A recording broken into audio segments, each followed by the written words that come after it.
Kali ini kita akan berbincang-bincang dengan Bapak Bagas Hapsoro. Beliau adalah Duta Besar Republik Indonesia untuk Kerajaan Swedia dan Republik Latvia.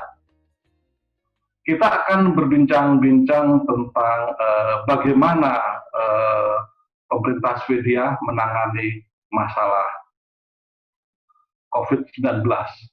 Ini menarik karena Swedia adalah satu-satunya negara di Eropa yang tidak menerapkan lockdown. Ya. Mereka tidak menerapkan lockdown seperti misalnya negara tetangga mereka, Perancis atau Denmark. Apa kabar? Pak Bagas? Gimana? Sehat Pak Baskoro? Alhamdulillah sehat Pak Bagas. Sehat, alhamdulillah Pak. Oh, ya. Pak Bagas, ini saya Sandy Baskoro dari Tagar TV dan Tagar ID. Iya. Kita ingin bincang-bincang dengan Bapak Dubes Pak Bagas Hapsoro. Ini Bapak di ibu kotanya ya Pak ya? Betul Pak. Di Stockholm. Oke. Jam berapa Pak? Di Indonesia ini pukul 16 lebih dikit? Iya, kita di sini jam 11:15 Pak. Waktu masih pagi Pak. Ini masih pagi. Berapa Pak suhu sana Pak sekarang Pak? Sekarang antara 22, 23, mungkin siang ini agak naik sedikit, terus sorenya biasa turun. Tapi ya memang agak hangat sekarang ini. Sudah mulai masuk musim panas Pak ya. Ini di kantor ya Pak? Di kedutaan besar ya Pak ini Pak? Iya, kebetulan saya tadi ada pekerjaan di kantor, saya mampir sebentar.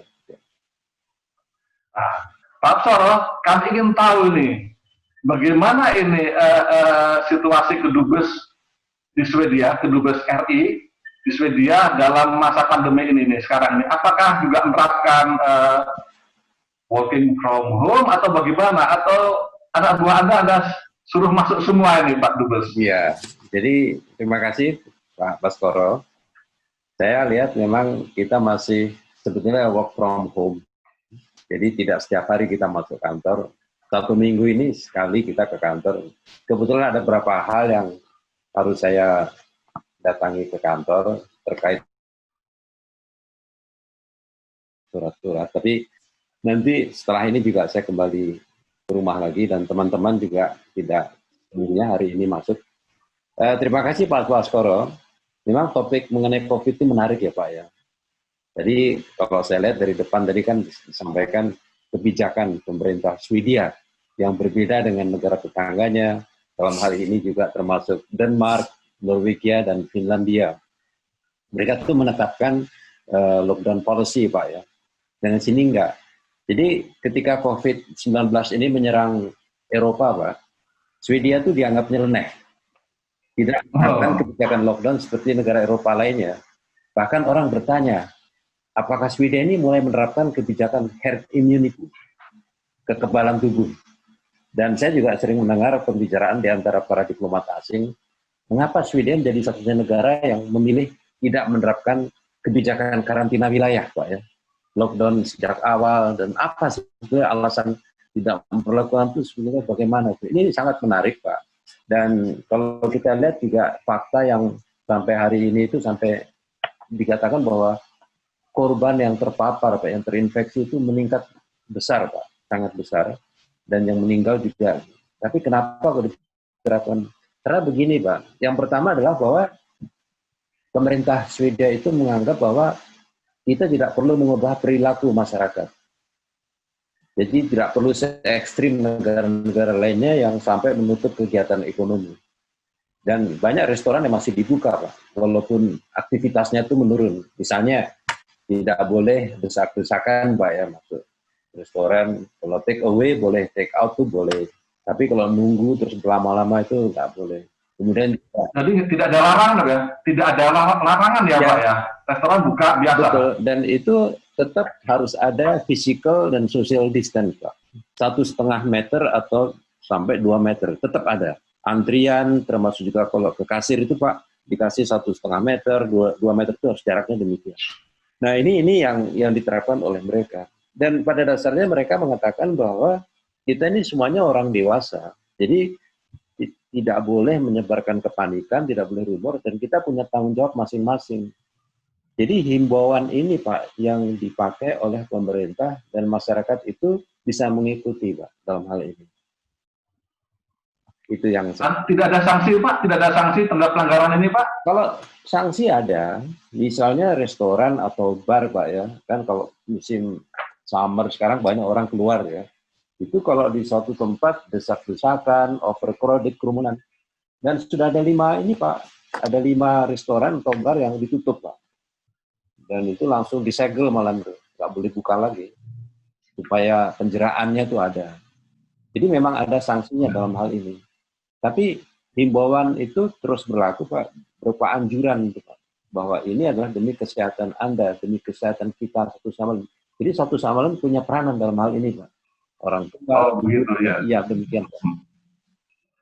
Pak Bagas, ini kan sangat unik ya, sangat unik dan istilah kata tadi nyeleneh ya. Pemerintah Swedia, pemerintah kerajaan Swedia tidak menerapkan lockdown, sementara tetangga-tetangganya menerapkan lockdown ya. Kemudian bisa dibilang tidak ada sanksi yang berat juga kan, seperti di India dicabukin gitu ya. Nah, rakyatnya sendiri gimana Bapak melihat Pak? Mereka menerima atau gimana? Atau karena ada faktor tingkat pendidikan atau kebiasaan mereka? Iya. Sehingga mereka bisa semacam ini diterapkan dengan gampangnya gitu. Iya. Tadi disampaikan mengenai rakyatnya sendiri Pak ya. Saya melihat di sini satu hal yang menarik untuk dipelajari Pak Baskoro, dan ini saya rasa juga semua negara lain juga termasuk Indonesia mungkin bisa melihat apakah ini benar apa tidak, tapi mungkin bisa dilihat karena situasi pandemik ini masih berlangsung terus. Tapi setidak-tidaknya sampai hari ini Pak Baskoro ya, saya lihat bahwa salah satu hal yang bisa melihat bahwa penanggulangan pandemik itu hanya dilakukan melalui pendekatan ilmiah Pak.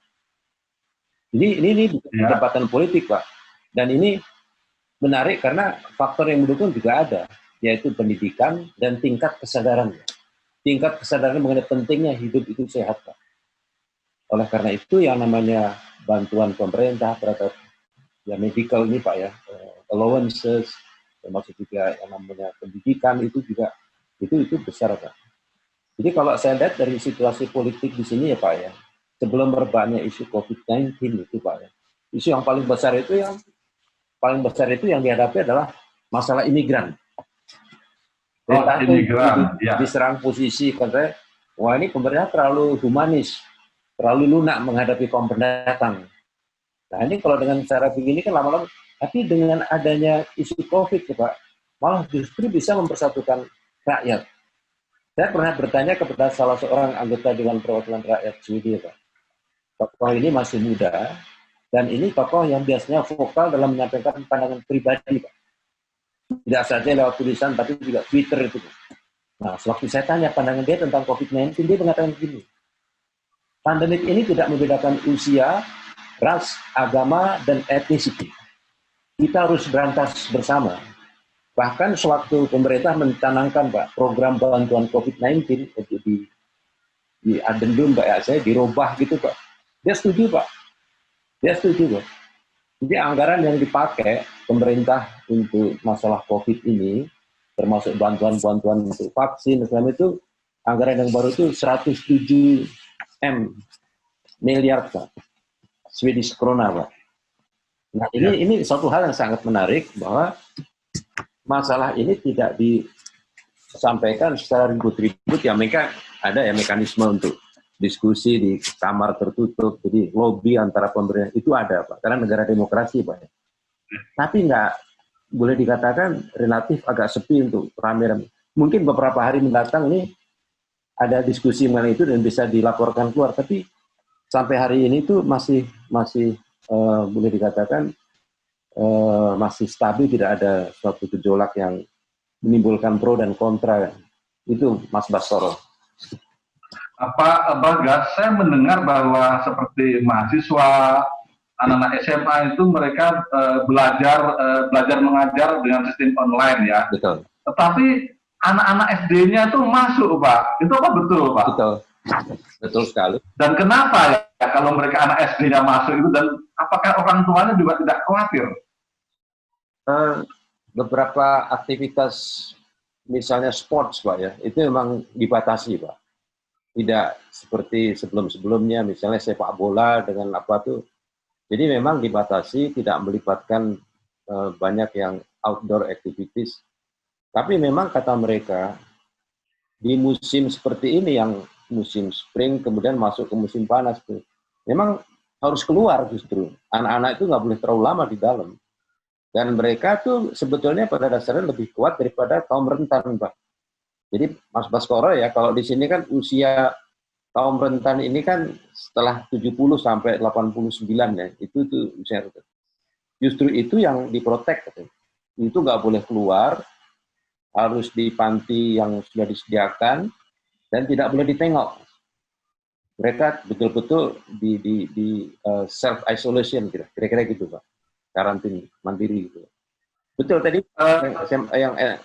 jadi SD tadi boleh masuk ini, boleh masuk sekolah. Justru SD tidak libur ya Pak ya? Tidak libur. Yang mahasiswa libur, SMA libur, tapi SD tidak libur ya? Saya dengar nanti mulai Juli Pak, mulai Juli itu boleh bisa masuk lagi untuk mahasiswa. Jadi bukan online lagi Pak. Pak, berapa Pak warga negara Indonesia di Swedia Pak dan Republik Latvia Pak? Iya, kalau warga kita yang di Swedia itu sekitar 1.352 Pak. Sedangkan di Latvia itu ada 5 orang. Apakah ada warga negara Indonesia yang meninggal karena terkena ini Pak, atau juga terkena virus corona ini Pak? Alhamdulillah kalau meninggal tidak ada.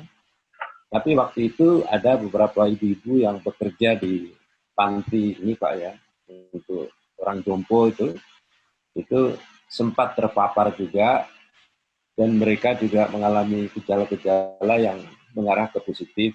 Alhamdulillah Pak, alhamdulillah sekarang sudah baik, sempat dirawat di rumah sakit, tapi sekarang sudah kembali pulang, tinggal sekarang perawatan di rumah. Ada 2 orang waktu itu. Gimana Pak, ini kan ada 1.000 lebih nih Pak. Saya yakin nih pasti Pak Dubes, Pak Bagas memantau ini ya warga Indonesia di Swedia ini gimana caranya? Apakah Bapak punya semacam apa ya, bank data atau mekanisme hubungan-hubungan dengan warga negara Indonesia di sana Pak? Ya memang ini satu hal yang bagi saya juga merupakan tantangan. Tapi gini Mas Baskoro ya, seperti kita ketemu sekarang ini juga suatu fasilitasi yang boleh dikatakan sangat-sangat membantu untuk komunikasi. Jadi masalah waktu, kemudian juga masalah jarak ini tinggal kita menyesuaikan aja. Kalau saya di belakang Pak Baskoro 6 jam di belakang, tiba menyesuaikan waktunya. Tapi untuk komunikasi ini sekarang kan lebih enak lah ya. Kita bisa kan juga video conference. Jadi kami begini Pak, dalam pendekatan yang boleh dikatakan new normal sekarang ini Pak ya. KBRI Stockholm itu memanfaatkan fasilitas aplikasi dengan Zoom seperti ini, kemudian juga dengan fasilitas aplikasi yang lainnya juga kalau sifatnya itu lebih terbatas ya, karena masalah kedinasan. Kalau ini kan menyangkut juga masalah-masalah kerahasiaan dan segala macam. Jadi kita untuk masalah kedinasan dengan pemerintah sini juga kita menggunakan aplikasi. Tapi komunikasi ini sangat memudahkan kita, dan biasanya kalau kita mengadakan itu setidak-tidaknya waktu bulan puasa kemarin terutama itu seminggu sekali Pak. Kita mengadakan temu muka, bincang virtual dengan kawan-kawan WNI Pak. Baik untuk Swedia, Latvia. Ini bandara udah buka lagi Pak, artinya kalau warga negara Indonesia akan meninggalkan Swedia sudah bisa, karena saya dengar dulu agak ditutup bandara ini. Iya, bisa Pak. Jadi sekarang bisa meninggalkan di sini. Cuma tujuannya kemana? Kalau misalnya ke Indonesia kan juga harus dipenuhi Pak ya. Protokolnya itu ada. Misalnya kita harus membawa surat health certificate, itu harus bawa surat kesehatan. Kedua juga kalau ada PCR test, tidak-tidaknya sangat direkomendasikan Pak. Termasuk juga ini kepada kami juga, kepada KBRI, kalau misalnya warganya ada yang mau di Indonesia juga harus membawa surat resmi kesehatan dari Pak. Ya Pak, menarik sekali Pak ya. Jadi Swedia itu tidak ada lockdown ya. Kemudian saya kalau dari bahasan Pak Dubes tadi bahwa hanya menghimbau sendiri dan masyarakatnya udah tertib. Nah, sekarang beberapa pemerintah seperti di Perancis, di Spanyol kan mulai mengendurkan Pak. Ini sebenarnya juga sudah terasa Pak. Suasana di kota-kota, di kafe-kafe atau di Stockholm nih Pak. Keramaian udah terasa atau masih belum Pak? Nah ini menarik Pak. Swedia itu work from home-nya masih jalan terus Pak. Oh, masih terus Pak. Jadi sementara orang sudah membebaskan itu, di sini masih jalan terus. Tetapi orang kalau keluar tetap itu Pak, harus menjaga social and physical distance tuh Pak. Karena bagaimanapun juga kan ada temuan-temuan yang baru sekarang nih Pak. Kalau droplets itu, kalau katakanlah cipratan dari semua yang keluar itu, apakah itu air liur, itu bisa mengambang antara 6 sampai 7 menit. Apalagi kalau orang yang suka ini apa namanya teriak-teriak di luar itu juga harus dihindari. Yang saya bandingkan dengan Indonesia Pak ya. Dalam hal ini kalau kita lihat keluar nih, jadi mungkin ada halnya Swedia juga harus belajar dari Indonesia kalau menurut saya Pak. Oh gitu Pak ya? Yang mana nih Pak? Keharusan pakai masker Pak. Kalau kita lihat di luar tuh Pak, justru kita yang pakai masker itu malah dilihatin. Berarti ini seperti orang yang nggak sehat gitu Pak. Oh, jadi kalau ada orang di Swedia pakai masker ini justru orang yang nggak sehat, jadi dilihatin, agak aneh gitu ya Pak? Itu agak aneh, padahal temuan ilmiah dimanapun juga masker itu justru untuk melindungi diri sendiri dan untuk melindungi orang luar juga kan gitu Pak. Artinya masker itu belum membudaya di Swedia Pak ya? Saya nggak tahu Pak. Seperti orang Jepang misalnya. Iya, saya yakin masker itu sebetulnya juga sangat-sangat membantu itu Pak. Sangat membantu kita. Ya. Berapa persen yang bisa dilindungi itu bisa dilihat di situ Pak. Ya. Tapi saya juga mendengar Pak, ada beberapa kebiasaan orang Swedia yang justru sangat menguntungkan di dalam menghadapi pandemi ini Pak. Misalnya tradisi social distance dan cuci tangan katanya Pak. Apa betul Pak itu sudah semacam sebuah tradisi kecil sehingga mereka gampang menghadapi masalah pandemi ini Pak? Betul Pak. Jadi memang kebiasaan cuci tangan dan mereka juga berapa lama mencucinya, metodenya mencuci tangan itu mereka sangat tertib Pak. Dengan cara demikian memang kebiasaan dari kecil itu bisa dikatakan udah nggak ada masalah bagi mereka Pak. Kemudian juga rumah itu disinfektan juga kalau misalnya terlalu banyak hal-hal yang misalnya orang keluar masuk tentunya bisa membawa kuman-kuman atau virus, pintu-pintu segala macam itu mereka dengan disinfektan gitu. Oke. Jadi ini sebenarnya kelebihan Swedia dibanding negara Skandinavia manapun juga ya Pak soal ini Pak, dibanding misalnya Denmark segala macam, memang Bapak melihat ini kelebihan warga Swedia Pak? Iya, saya melihat Pak ya. Jadi kalau sudah masuk ke masalah ranah ilmu pengetahuan Pak, mereka tuh sudah nggak bisa ini lagi, argue lagi.